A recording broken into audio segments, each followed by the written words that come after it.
नमस्कार, जन उत्तराखंड बुलेटिन में आप सभी का स्वागत है और आपके साथ मैं जुड़ी हूं लीजा। खबरों पर बात करें, लेकिन उससे पहले एक नजर हेडलाइंस पर।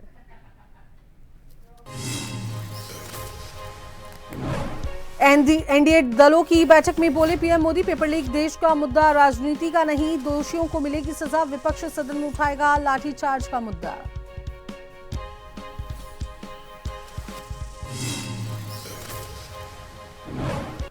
सीएम पुष्कर सिंह धामी का हरिद्वार दौरा, गंगा कॉरिडोर परियोजना का भूमि पूजन और शिलान्यास कार्यक्रम। कांवड़ मेले की तैयारियों पर अधिकारियों संग करेंगे समीक्षा।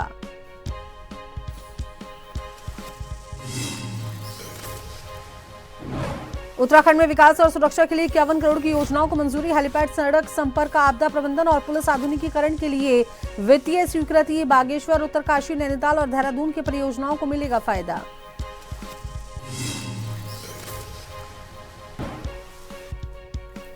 उत्तराखंड में ग्रोथ सेंटर्स को मिलेगा नया बूस्ट। मुख्य सचिव आनंद बर्धन ने की प्रगति की समीक्षा। बंद पड़े केंद्रों को फिर से शुरू करने के निर्देश।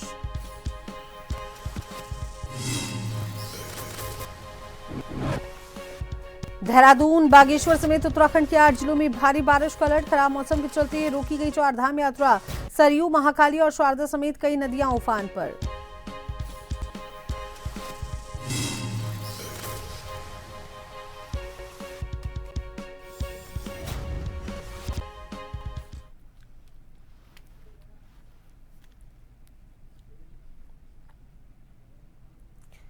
तो चलिए बात कर लेते हैं खबरों पर विस्तार से। तो उत्तराखंड के मुख्यमंत्री पुष्कर सिंह धामी जो हैं आज हरिद्वार के दौरे पर रहने वाले हैं। कई आज वो सौगातें भी देंगे, जहां वे कई अहम कार्यक्रमों में हिस्सा लेंगे। सुबह गंगा कॉरिडोर परियोजनाओं का भूमि पूजन और शिलान्यास करेंगे। इसके बाद कांवड़ मेला 2026 की तैयारियों को लेकर अधिकारियों के साथ वो समीक्षा बैठक करेंगे। मुख्यमंत्री कनखल में आयोजित आम उत्सव में भी शामिल होंगे। दौरे के दौरान विकास कार्यों और कांवड़ मेले की व्यवस्थाओं पर विशेष जोर रहेगा।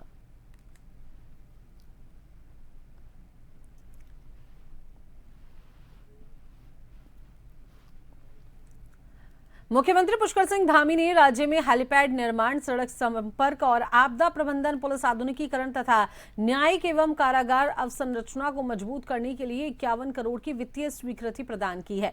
मुख्यमंत्री ने बागेश्वर के बेड़ा मझीड़ा हेलीपैड के लिए 8.91 करोड़, उत्तरकाशी के सुनकुंडी हेलीपैड के लिए 1.8 करोड़, नैनीताल के डॉन परेवा हेलीपैड पहुंचकर मार्ग एवं साइट विकास के प्रथम चरण के लिए 8.30 लाख तथा देहरादून सहस्त्रधारा हेलीपैड के विद्युतीकरण एवं सिविल कार्यों के लिए 50 लाख स्वीकृत किए हैं। मुख्यमंत्री ने कहा कि इन परियोजनाओं से दुर्गम क्षेत्रों में संगम जो है बेहतर होगा और संपर्क यहां पर बेहतर हो पाएगा। आपदा राहत कार्यों में तेजी आएगी। प्रदेश की आधारभूत और सुरक्षा व्यवस्था मजबूत होगी।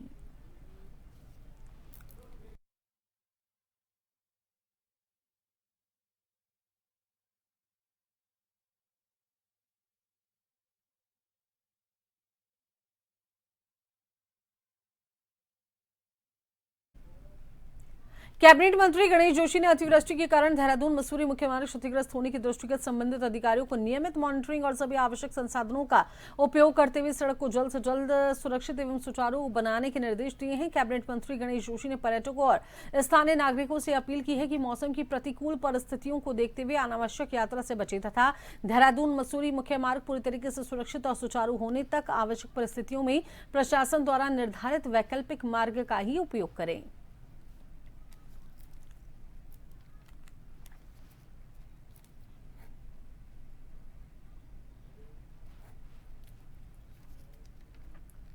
मुख्य सचिव आनंद बर्धन ने सचिवालय में प्रदेश के विभिन्न विभागों के ग्रोथ सेंटर्स की प्रगति की समीक्षा की। उन्होंने कहा कि ग्रोथ सेंटर्स स्थानीय अर्थव्यवस्था को मजबूत करने में महत्वपूर्ण है और इन्हें मार्केट लिंकेज, निजी भागीदारी तथा नियमित मॉनिटरिंग से जोड़ा जाए। मुख्य सचिव ने बेहतर प्रदर्शन करने वाले ग्रोथ सेंटर्स को तकनीकी सहयोग देने, बंद पड़े केंद्रों को पुनः संचालित करने तथा उत्पादों को ट्रेजेबिलिटी, जीआई ट्रैगिंग और ऑर्गेनिक सर्टिफिकेशन से जोड़ने के निर्देश दिए हैं। उन्होंने ship and wool development board को पशुपालकों से नियमित संवाद और अन्य राज्यों की सफल कार्यप्रणाली का अध्ययन करने को भी कहा है।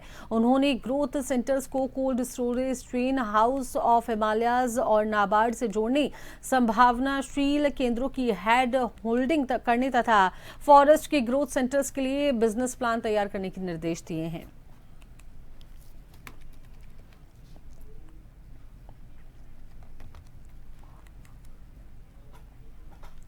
देहरादून के विकासनगर तहसील क्षेत्र अंतर्गत उम्मेदपुर में सरकारी भूमि पर किए गए अवैध कब्जों के खिलाफ जिला प्रशासन ने बड़ी कार्रवाई शुरू कर दी है। हाईकोर्ट के सख्त निर्देशों के बाद प्रशासन 4 जेसीबी मशीनों और भारी पुलिस बल और विभिन्न विभागों के अधिकारियों के साथ मौके पर पहुंचा और अतिक्रमण हटाने का अभियान शुरू किया गया। जानकारी के अनुसार भूमाफियाओं ने उम्मेदपुर में ग्राम समाज और वन विभाग की करीब 15 बीघा सरकारी जमीन पर अवैध कब्जा कर प्लांटिंग की थी और इसके अलावा प्राकृतिक नालों और खालों में मिट्टी भरकर उनका समतलीकरण भी कर दिया था, जिससे प्राकृतिक जल निकासी व्यवस्था प्रभावित हो रही थी। अभियान के दौरान जिला प्रशासन, वन विभाग और खनन विभाग के अधिकारी मौके पर मौजूद रहे।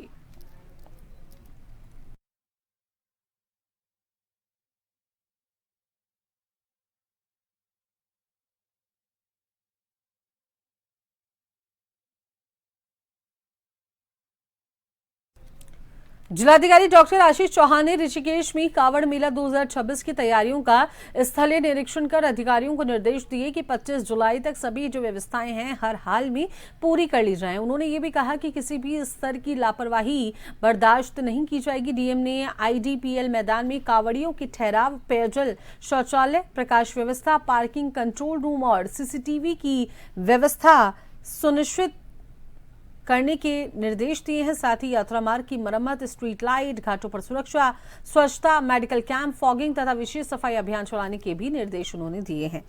तो वहीं उन्होंने अवैध दुकानों और फर्जी नाम से संचालित ढाबों पर कार्रवाई, खाद्य पदार्थों की नियमित जांच और मूल्य सूची प्रदर्शित कराने और ओवर रेटिंग करने वालों के खिलाफ सख्त कार्रवाई के निर्देश दिए। मेले को लेके इससे पहले मेरी एक बैठक भी हो गई थी, डायरेक्शंस भी दे दिए गए थे और आज ग्राउंड जीरो पे भी मैंने कोशिश की कि ग्राउंड रियलिटीज़ को देख सकें और इसमें मैंने जो कंसर्निंग ऑफिसर्स थे पुलिस और एडमिनिस्ट्रेशन नगर निगम के, तो उन सभी लोगों से कहा है कि लास्ट ईयर के जो भी एक्सपीरियंसेस थे या जहाँ जहाँ जो इश्यूज़ आए थे उनके रेमेडियल मेजर्स के साथ में एक लिस्ट बना ली जाए और एक प्रॉपर एसओपी के साथ में उन्हें डील किया जाए और साथ ही जो आईडीपीएल की मेन पार्किंग है उस पार्किंग स्पेस में जो व्यवस्थाएँ की जानी है, टॉयलेट्स लगाए जाने, वाटर सप्लाई या फिर आपका लाइट्स और प्रॉपर अरेंजमेंट्स कराए जाने, उस वो 25 तारीख तक किए जाने की एश्योरेंस कंसर्निंग एजेंसीज ने मुझे दी है। हरिद्वार के लक्सर क्षेत्र में 2 साधुओं के शव जंगल में गड्ढे से मिलने से सनसनी फैल गई है और दोनों साधु पथरेश्वर महादेव मंदिर में रहते थे।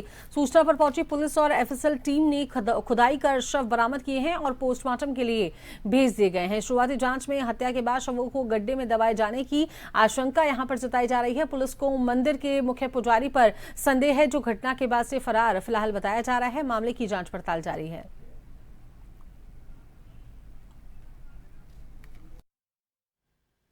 देखिए, वहाँ के किसी सेवादार ने आज पुलिस को सूचना दी थी, तो वहाँ हम लोग पहुँचे हैं, एफएसएल टीम भी थी। तो 2 साधुओं की, जिसमें एक नोन है और एक अभी अननोन है आइडेंटिटी उसकी, उनकी बॉडी मिली और ये संदेह पूरा है कि उनके साथ ज़बरदस्ती हुई या उनका मर्डर किया गया, तब बॉडियाँ वहाँ रखी गई हैं। बाकी कुछ लोग जो संदेहास्पद है, जिन पर संदेह है, वो फरार हैं। एफआईआर की कार्रवाई हो रही है और जल्दी हम केस को वर्कआउट करें।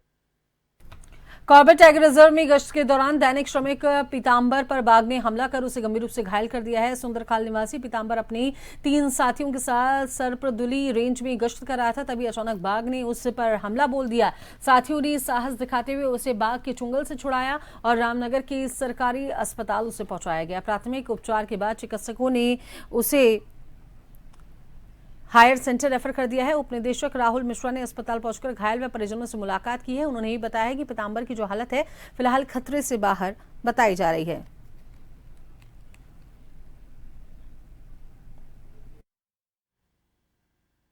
अभी हमें जो जान मिली थी कुछ देर पहले कि सरपरदुली रेंज के अंदर हमारा जैसे नॉर्मल गश्त चलती है, तो उसी के दौरान अभी एक हमारा जो दैनिक श्रमिक है पीतांबर करके, उसके ऊपर एलिजिडली टाइगर द्वारा अटैक हुआ है ना, और थोड़ा उसको घायल किया गया है। तो हम अभी उसको हॉस्पिटल में लेके आए हैं।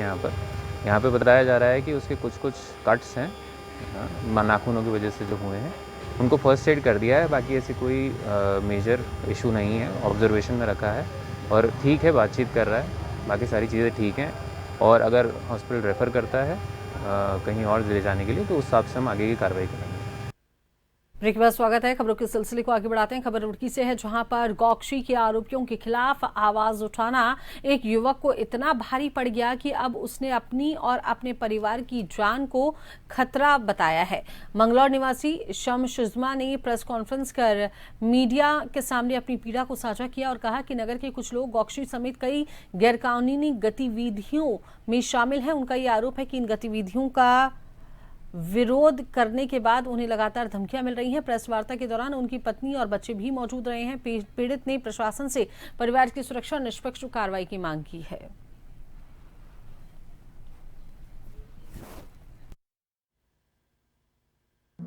तेरह तारीख को उन्होंने मेरे पर हमला कर दिया, जानलेवा हमला। उसका सीसीटीवी फुटेज मेरे पास है, वो सारे में चला और उसमें पुलिस ने मुकदमा भी लिखा इनके खिलाफ। इन पे जो है गुंडा एक्ट है, लगभग आधा दर्जन से करीब 6,000 रुपए मुकदमे हैं। गोकशी सहित गुंडा एक्ट की कार्रवाई पुलिस ने यहाँ कर रखी। अच्छा, एक बात और हो रही, पुलिस लोकल पुलिस कार्रवाई करना चाह रही, लेकिन क्या है पता नहीं किसका फोन आ जाता है, वो फिर बच जाते हैं। इस वजह से हम परेशान हैं। लोकल पुलिस कार्रवाई करना चाह रही लेकिन कार्रवाई नहीं कर पा रही। अब मैं चाहता हूँ कि पुलिस जो है इस गुंडे के खिलाफ कार्रवाई करे और मेरी जान की और मेरे परिवार की, मेरे 2 छोटे छोटे बच्चे, मेरी बीवी और मैं, सिर्फ हम 2 जने, वो हो रहा है बहुत सारे, वो हो रहा है फिरोज हो रहा है, एक तो पूरा संरक्षण है, फिरोज है और कदीर है, बाबर है, ठीक है, अरशद है, सोहेल का पूरा परिवार है, लगभग 100 लोग उसके साथ है। ये गोकशी करे, मैं कर नहीं दे रहा।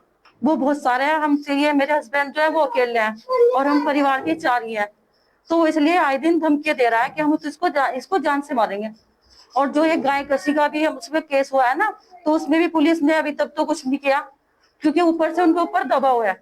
बड़े जो सर है उनका नाम भी नहीं ले सकते और उनके फोटो वगैरह भी उनके साथ वो उनको दिखाता है, इसलिए वो कुछ नहीं कर पा रही पुलिस भी हमारे लिए। रुड़की के मंगलौर से विधायक काजी निजामुद्दीन ने 17 जुलाई को देहरादून में राहुल गांधी के कार्यक्रम में किसी तरह की अड़चनें लगाने की बात कही। उन्होंने ये भी कहा कि इसके बावजूद राहुल गांधी को भारी तादाद में छात्र सुनने के लिए पहुंचे, जिस वजह से भारतीय जनता पार्टी के नेताओं के मंसूबों पर पानी फिर गया और वह दिन दूर नहीं रहा जब यहाँ की जनता इस सरकार को बदलकर कांग्रेस की सरकार बनाने का काम करेगी। काजी निजामुद्दीन ने आरोप लगाया है कि सरकार ने 17 जुलाई में अल्पसंख्यक विभाग के पैसे से कार्यक्रम कर युवाओं को रोकने की नाकाम कोशिश की गई, पर युवा नहीं रुके।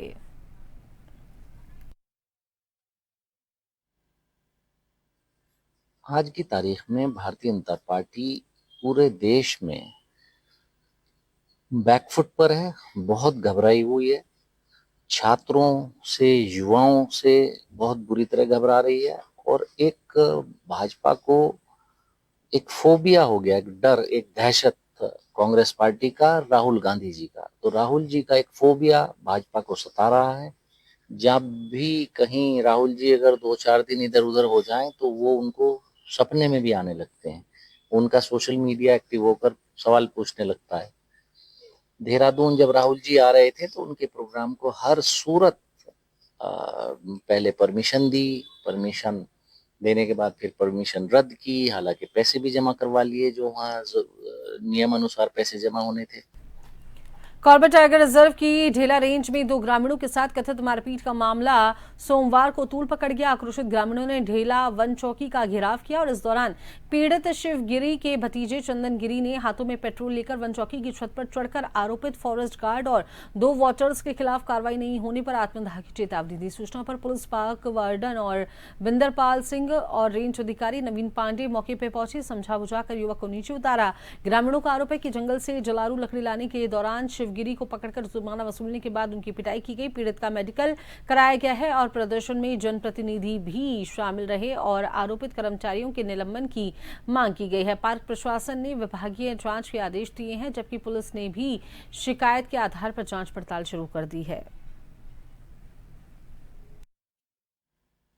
हमने कल, मेरे चाचा कहीं भट्टी में काम करते हैं यहाँ, वो लकड़ी लेने गए थे जंगल, उनके साथ एक व्यक्ति और था फॉरेस्ट डिपार्टमेंट की तरफ से, एक इनका फॉरेस्ट गार्ड है, उनके साथ 2 वाचर थे। उसने आते ही पहले एक जो मेरे चाचा के साथ है उसको मारा, उसको उसने डंडा पकड़ा तो इन्होंने मेरे चाचा को इतनी बेरहमी से मारा है जैसे उन्होंने कोई जुर्म करा हो। इतना बड़ा कोई भी जुर्म करता है, कोई किसी को इतना मारता नहीं है जैसे कि उनसे कुछ उगलाना चाहता होगा। ये कोई तरीका नहीं है। उसके बाद हम जब मुझे 8:30 बजे पता लगा, मैं अपने चाचा के पास गया। मैंने सोचा क्या पता थोड़ी बहुत धक्का मुक्की हुई हो जाता, लेकिन मैंने जब उनकी हालत देखी तो हर किसी को गुस्सा आता। उन्होंने मेरे को बचपन से पाला है, हर चीज़ याद आती है मुझे। तो मैंने कहा उनसे चलो, उन्होंने कहा नहीं कोई नहीं, हो गया। फिर मैं यहाँ आया, यहाँ कोई नहीं था। फिर इनको बुलाया मैंने, जो हमारे मेंबर साहब है बीटी से, प्रधान जी हैं और गांव के और भी लोग हैं, हमारा ग्रुप है, उसमें डाला तो सभी लोग आए, गांव का पूरा सहयोग मिला। ऐसा नहीं है, ये चीज़ें दोबारा कभी होनी नहीं चाहिए किसी भी गाँव वाले के साथ। बेला रेंज में जो है एक फॉरेस्ट गार्ड अवनीश है, उसके द्वारा एक ग्रामीण को पकड़ा गया, उसमें आरोप ये है कि उसके द्वारा बल्ली साइज के कुछ यूकेलिप्टस के पेड़ काटे गए हैं जंगल से, और वो उसके द्वारा पकड़े गए। तो उसमें ये सुनने में आया कि उसने ये जानकारी मिली है कि मारपीट हुई है। तो उसी को देखते हुए अभी विभागीय जांच भी इसमें बैठ गई है, और जो भी विभागीय जांच में निकल करके सामने आएगा उसके अनुसार कार्रवाई की जाएगी। कांग्रेस कमेटी रानीखेत के तत्वाधान में न्याय पंचायत पिलखोली के अंतर्गत श्री राम प्रतिष्ठा रथ यात्रा रक्षा यात्रा का आयोजन किया गया। यात्रा का नेतृत्व कांग्रेस कार्य समिति सदस्य एवं पूर्व प्रदेश अध्यक्ष श्री करण महारा ने किया है। यात्रा में भगवान श्री राम के ध्वज के साथ भारतीय राष्ट्रीय कांग्रेस का ध्वज भी शामिल रहा, और यात्रा के दौरान कांग्रेस नेताओं एवं कार्यकर्ताओं ने ग्रामीणों के बीच पहुंचकर मंदिरों के नाम पर जनता से प्राप्त धन एवं चढ़ावे की कथित दुरुपयोग तथा उससे जुड़े मुद्दों पर अपनी बात को रखा है। कांग्रेस नेताओं ने कहा कि धार्मिक आस्था का सम्मान करते हुए मंदिरों की पारदर्शी व्यवस्था सुनिश्चित होना आवश्यक है। उन्होंने भाजपा सरकार की नीतियों की आलोचना करते हुए कहा है कि जनता के हितों और धार्मिक संस्थाओं में पारदर्शिता के लिए आवाज उठाना कांग्रेस की जिम्मेदारी है।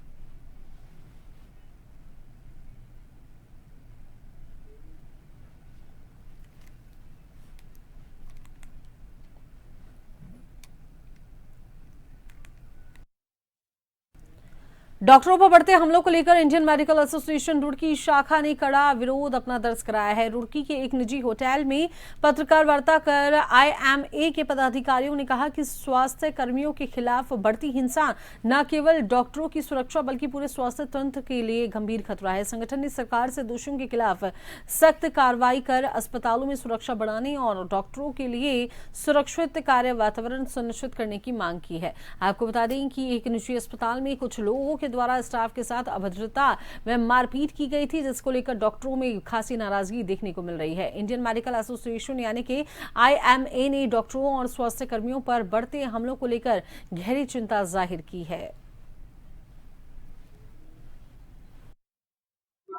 चिंता का विषय है बिना किसी कारण के एक मॉब इकट्ठा हो जाना, अस्पताल के स्टाफ के साथ मारपीट करना, तोड़फोड़ करना, बिल्कुल ही एक ऐसा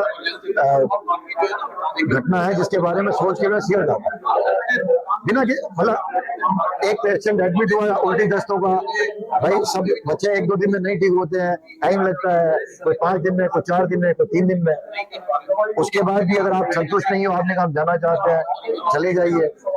एक सिंपल सी कार्रवाई होती है कि मैं अपनी मर्जी छुट्टी करा रहा हूँ, जिससे कल को आप ये आके ना कह सकें कि मैंने अपनी मर्जी छुट्टी कर दी। देखिए बात वही है कि जो आजकल हॉस्पिटल्स में ये मारपीट की घटनाएं हो रही हैं, इसको लेके हम सब डॉक्टर्स बिल्कुल व्यथित हैं। ये ऑल ओवर इंडिया चल रहा है, ये कोई नई बात नहीं है। लेकिन अब मामला उस हद तक आ चुका है। पहले तो ये होता था कि कोई मरीज बीमार पड़ गया, बिगड़ गया, कोई मरीज की मौत हो गई, कोई मरीज सीरियस हो गया। अब तो उसके बिना भी जहां मरीज चाहता है वहां भी एक भीड़ बुला लेता है, मारपिटाई करता है। तो यही है कि भारी लोग, एक मरीज भर्ती था डॉक्टर संजय गर्गी के यहाँ, वो दस्त उल्टी का शायद हो सकता है उसको आराम ना आ रहा हो, तो उन्होंने कहा कि इस मरीज को हम ले जाना चाह रहे, तो स्टाफ ने कहा भैया ले जाओ आप, लेकिन इस कागज पे कि हम अपनी इच्छा से मरीज को ले जा रहे हैं, साइन कर दो। बस इसी बात को लेके बात बढ़ गई। अब उन्हें पता नहीं क्या बात बुरी लगी, उन्होंने जो है कुछ गुंडों लोगों को बुला के इन स्टाफ के साथ अभद्र व्यवहार किया, खूब मारा पीटा, जो कि हमारे पास की वीडियो भी है, तो हमें साफ दिखाई दे रहा है किस तरह से वो पूरी गुंडागर्दी की उन लोगों ने, और ये तो बड़ी निंदनीय। चंपावत जिले के ग्रामीण क्षेत्रों में अस्पताल की सुविधा नहीं होने के कारण कई जगह बंगाली चिकित्सकों के द्वारा डेरा डाला गया है और जिनके द्वारा काफी महंगा इलाज मरीजों को किया जाता है। कभी कभी इन बंगाली डॉक्टरों के इलाज से मरीजों की जान पर बनाती है और स्वास्थ्य विभाग के द्वारा इन चिकित्सकों की कभी कभी जांच नहीं की जाती। ऐसा ही एक मामला जिले के बाराकोट ब्लॉक के रेगांव से सामने आया है, जहां पर एक बुजुर्ग महिला को बंगाली डॉक्टर से इलाज कराना महंगा पड़ गया। बंगाली डॉक्टर के द्वारा एक बुजुर्ग बसंती देवी का बुखार का उपचार किया गया था। बुखार की दवा खाते ही बसंती देवी की हालत जो है बिगड़ने लगी और उनके पूरे शरीर में एलर्जी हो गई है और इसके बाद मरीज को लोहाघाट के उपजिला चिकित्सालय लाया गया है, जहां अभी उनका उपचार जारी है।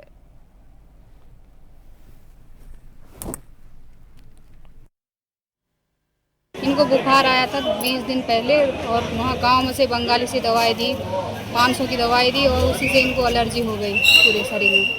गाँव में नहीं, लोहाघाट 2 बार लेके आ गए, अभी सही नहीं हो रखा। तो उन्होंने एक बार दवाई दी, ब्लड टेस्ट करा और लेके आना था तो आज लेके आए। दवाई से हुआ? हाँ, उनकी दवाई से इन्फेक्शन हो गई, पूरे नीचे के शरीर में हो रखा।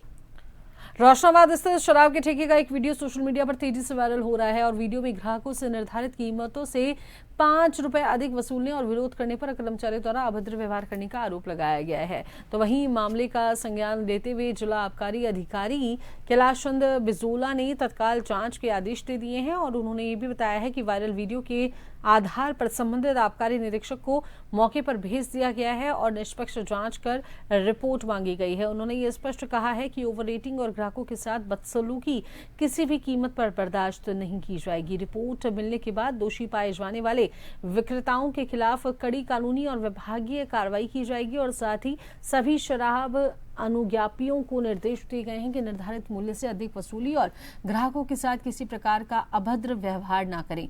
विभाग ने जल्द जांच पूरी कर सख्त कार्रवाई करने का भरोसा दिलाया है। नहीं, मुझे आपके द्वारा इस वीडियो को दिखाया गया और मैं संज्ञान लेकर के संबंधित आपका निरीक्षक को दुकान में भेजकर इसकी जानकारी लेकर इसमें विधिवत कार्रवाई जो कराई जाएगी। ये भी देखा जा रहा है कि जो दुकानदार है वो दुकान के अंदर से निकल के युवक के साथ बदतमीजी भी कर रहे हैं। तो इस प्रकार की दुकानों को या जो संचालक हैं ऐसे लोगों को आप क्या कहना नहीं, सारे दुकान जितने में अनुज्ञा सबको स्पष्ट बताया गया कि किसी भी ग्राहक के साथ कोई बदतमीजी नहीं की जाएगी और किसी के द्वारा की जाती है उसके बाद संज्ञान लेकर उसके खिलाफ कार्रवाई की जाएगी। तराई क्षेत्र में रहने वाले दुनिया के सबसे खतरनाक व जहरीले सांपों में से एक किंग कोबरा अब चंपावत जिले के लोहाघाट क्षेत्र में नजर अब आने लगा है। पिछले हफ्ते ही वन विभाग के द्वारा लोहाघाट के बिसंग क्षेत्र से किंग कोबरा का रेस्क्यू किया गया था। वहीं आज लोहाघाट के बनी गांव में ग्रामीणों की गौशाला से किंग कोबरा वहां पर ग्रामीणों की गौशाला में घुस गया। ग्रामीणों की सूचना पर रेंजर लोहाघाट रमेश चंद्र जोशी के निर्देश पर वनबीट अधिकारी हिमांशु ढेक और रोहित मेहता टीम के साथ बनी गांव पहुंचे। किसी तरीके से जहरीले किंग कोबरा को सुरक्षित रेस्क्यू कर उसे उसके प्राकृतिक आवास में छोड़ा गया।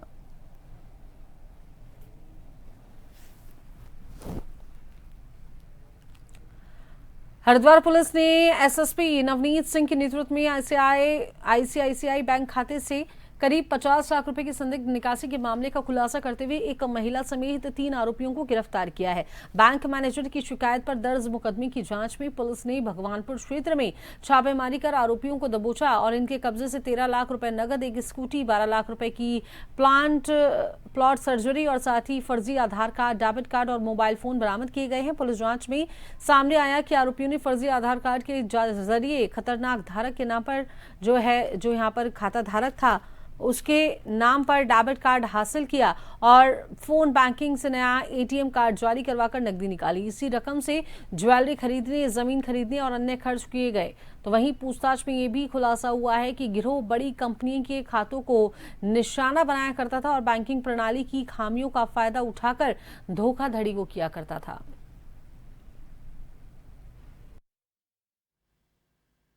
लगभग 50 लाख की संदिग्ध ट्रांजैक्शंस हुई हैं। उस संबंध में जब इन्वेस्टिगेशन की गई तो पता चलता है कि कुछ लोगों ने मोबाइल बैंकिंग के जरिए एक फर्जी डेबिट कार्ड बनाया था और उसके माध्यम से कुछ ज्वेलरी और परचेज की गई थी। इस संबंध में 3 आरोपियों को गिरफ्तार किया गया है और आगे की कार्रवाई की जा रही है। इसमें हुई है एक प्लॉट और कुछ पैसों की रिकवरी भी की गई है। तो इसके अलावा आगे की कार्रवाई की जाएगी। तो वहीं अभी के इस बुलेटिन में इतना ही। बने रहिए एजेंट टीवी के साथ।